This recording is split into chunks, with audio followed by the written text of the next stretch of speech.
dapat waktu in ke-1 pada tanggal 2 Agustus sampai 7 Agustus kemarin di Bojonegoro. Oke. Pembelajaran mendalam di SD Negeri Geratahan, Kecamatan Sugiwaras, Kabupaten Bojonegoro.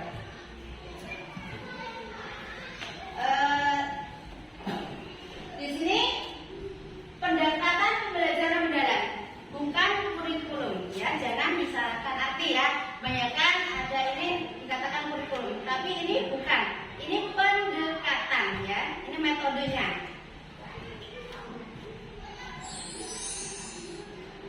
Selanjutnya, ada yang tahu apa itu pembelajaran mendalam?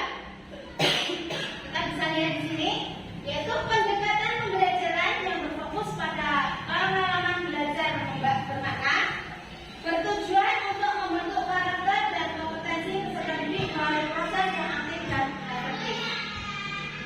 Selanjutnya, pengertian pembelajaran mendalam. Berikut definisinya. Pembelajaran mendalam merupakan pendekatan yang memuliakan dengan menekankan pada penciptaan suasana belajar dan proses pembelajaran berkesadaran, bermakna, dan mengembirakan melalui olah pikir, olah hati, olah rasa, dan olah kata secara holistik dan terpadu. Nah, sekarang kita masuk ke materi selanjutnya, yaitu growth mindset. Apa itu growth mindset? Yaitu pola pikir bertumbuh. Di sini ada growth mindset dan passive mindset, ya. Di situ ada dikatakan pola pikir bertumbuh dan pola pikir tetap. Nah, ini kita lihat pada bisa kita cek di sini, ya, pada Bapak Ibu guru. Kalau semisal ada ini perintah dari kepala sekolah, misal, Bu, tolong Ibu kerjakan tugas membimbing anak pada jam 2, misal. Nah, ada yang mengatakan bagaimana, coba? Ada yang berpikiran gimana tentang perintah itu? Gimana? Aku nek. Terus ada lagi apa lagi? Mungkin siap, Bapak? Nah, kalau semacam aku nek, berarti masih passive mindset, masih berpola pikir tetap, tidak berpola pikir tumbuh. Nah, seperti itu contohnya. Nah, ini dikatakan Bapak Profesor Abdul Mukti Mendikbud Negeri, yaitu kalau orang berpikir dengan growth mindset, maka dia yakin masalah yang lainnya seperti itu jalan keluarnya banyak, ya. Karena itu jangan menyerah, jangan putus asa, yakin ada jalan keluarnya. Semisal Bapak Ibu mau ke sekolah, ban sepeda bocor, ada jalan keluar apa kira-kira? Panggil teman, oke. Yang lain? Cari tanggal ban, oke. Apalagi kira-kira? Suruh jemput, oke. Yang lain? Nah, itu pada masalahnya berapa, Bu? 1. Namun jalan keluarnya banyak, ya. Itu kalau pola pikir kita, growth mindset-nya seperti itu. Ya, demikian. Berikutnya, pola pikir adalah segalanya.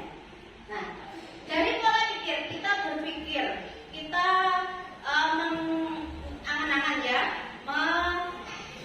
merencanakan terus di tindakan. Cuma enggak berpikir tok, tapi enggak ada tindakan. Jadi itu enggak ada hasilnya, ya. Ada pola pikir juga harus tindakan, dan itu akan ada hasil, ya. Dan di sini yang diutamakan prosesnya, tindakannya, ya. Jangan ujuk-ujuk hasilnya yang dilihat, tapi tindakannya, prosesnya. Pola pikir akan mendikte tindakan yang dilakukan serta akan menentukan hasil yang diperoleh. Nah, tindakan jenengan semua gimana? Nah, berarti hasilnya itu, ya seperti itu, karena mungkin jenengan belum maksimal, hasilnya ya belum maksimal. Kalau sudah jenengan maksimal, insya Allah itu kan lebih baik hasilnya. Seperti itu. Selanjutnya,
inspirasi.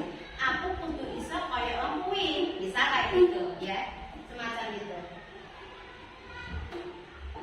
Tujuan pembelajaran mendalam yaitu membentuk pelajar yang beriman, bertakwa kepada Tuhan Yang Maha Esa, mengembangkan kemampuan berpikir kritis dan kreatif, menumbuhkan kemandirian dan kolaboratif, meningkatkan kesadaran kewargaan dan kesehatan, mampu berkomunikasi efektif.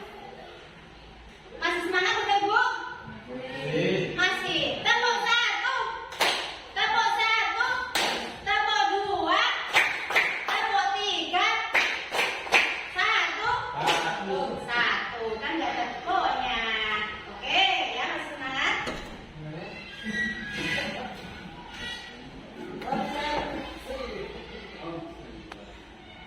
Sekarang pembelajaran mendalam. Ini kuncinya. Berapa ini? 8, 3, 3, 4. Apa itu? Nomor apa ini? Oke ya. Ini kuncinya. 8 yaitu 8 dimensi profil lulusan. Yang ada keimanan dan ketakwaan pada Tuhan, kewarganegaraan, kreativitas, penalaran kritis, kolaborasi, kemandirian, kesehatan dan komunikasi. Ya, setiap pembelajaran harus ada 8 dimensi kelulusan. Kemudian 3 berikutnya yaitu prinsip pembelajaran. Pertama, berkesadaran, yaitu kenyamanan peserta didik dalam belajar dipengaruhi oleh fokus konsentrasi, perhatian, kesadaran berpikir, keterbukaan terhadap perspektif baru dan keingintahuan terhadap pengetahuan serta pengalaman baru. Yang kedua yaitu bermakna. Pengalaman belajar yang terkait dengan pengalaman sebelumnya, bermanfaat dalam konteks baru, berhubungan dengan disiplin ilmu lain, dan mendukung pembelajaran sepanjang hayat atau seumur hidup. Yang ketiga yaitu menggembirakan, ya, selalu menggembirakan. Lingkungan pembelajaran yang interaktif mencakup aktivitas yang menarik, memotivasi dan menginspirasi untuk mencapai keberhasilan belajar. Dan sekarang berarti jenengan semua kalau ngajar harus menggembirakan peserta didik. Berikutnya yaitu pengalaman belajar. Kita berikutnya ya, memahami, mengaplikasi, merefleksi. Ini 3 pengalaman belajar yang diperoleh dari pembelajaran, ya. Memahami, mengaplikasikan, kemudian merefleksi. Selanjutnya kerangka pembelajaran. Yang keempat, 8, 3, 3, 4, yaitu praktik pedagogis, kemitraan pembelajaran, lingkungan pembelajaran, dan pemanfaatan kita. Yang seperti tadi sudah saya praktekkan, saya minta tolong. Itu namanya kemitraan pembelajaran. Saya dibantu dengan guru lain semacam itu. Pemanfaatan juga kita sudah pakai, ya seperti itu. Kerangka kerja, ya. Tadi yang kita sudah ulas ada dimensi profil lulusan, kerangka pembelajaran, pengalaman belajar, dan prinsip pembelajaran. Nah, di sini kita lihat ada lingkaran donat, ya.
menjadi fasilitator dalam proses berpikir kritis dan efektif, menumbuhkan lingkungan belajar yang integratif dan aman. Proses pemilihan kerangka pembelajaran, ya, itu ada CP yang sudah pernah bisa di grup oleh Bapak Kepala Sekolah kita waktu tahun ajaran baru kemarin. Sudah bisa ya, CP-nya sudah tahu kan? Ada terbaru. Nah itu mengenai CP pembelajaran dulu, baru menyusun ya dan merencanakan pembelajaran. Ada perencanaan pembelajaran yang di sini PP ya, bukan lagi namanya apa PP atau yang disebut modul. Sekarang PP ya, PP. Di sini ada ini identifikasi, ada desain, ada pengalaman belajar dan ada asesmen. Nah nanti ada contohnya ya. Ini untuk PP. Nah ini komponen minimum perencanaan pembelajaran. Jenengan nantinya Bapak Ibu guru kalau buat komponennya harus ada seperti ini. Minimum ada seperti ini. Ada desainnya. Jadi 8 komponen tadi itu harus dimasukkan semua.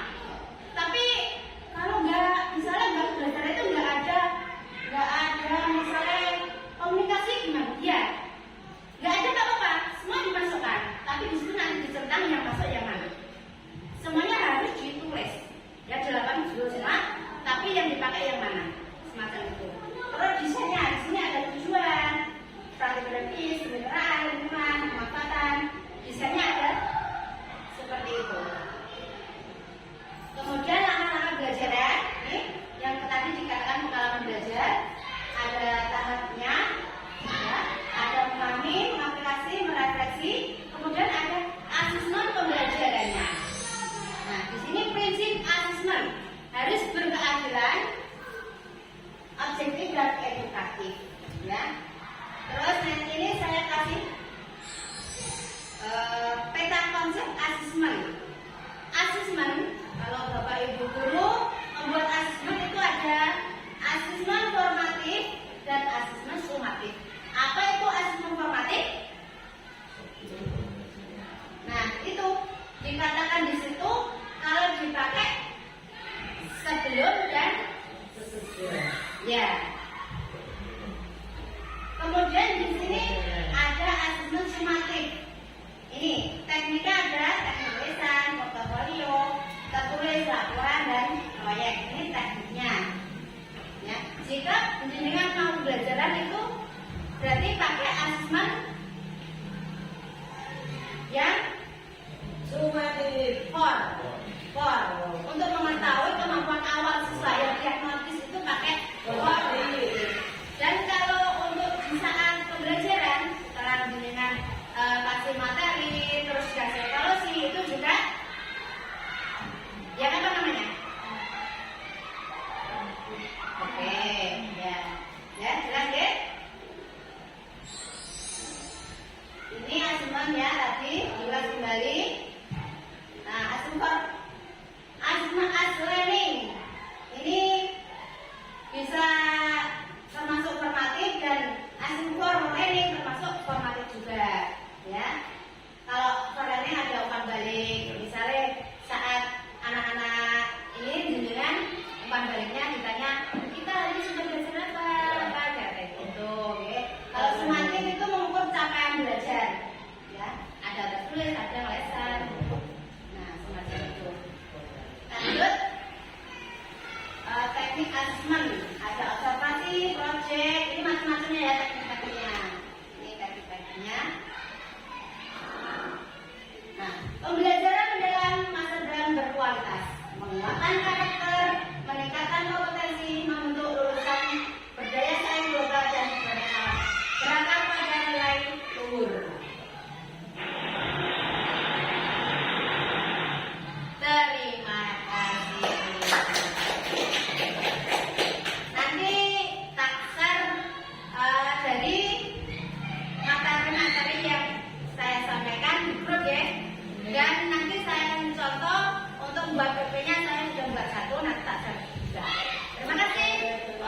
wabarakatuh.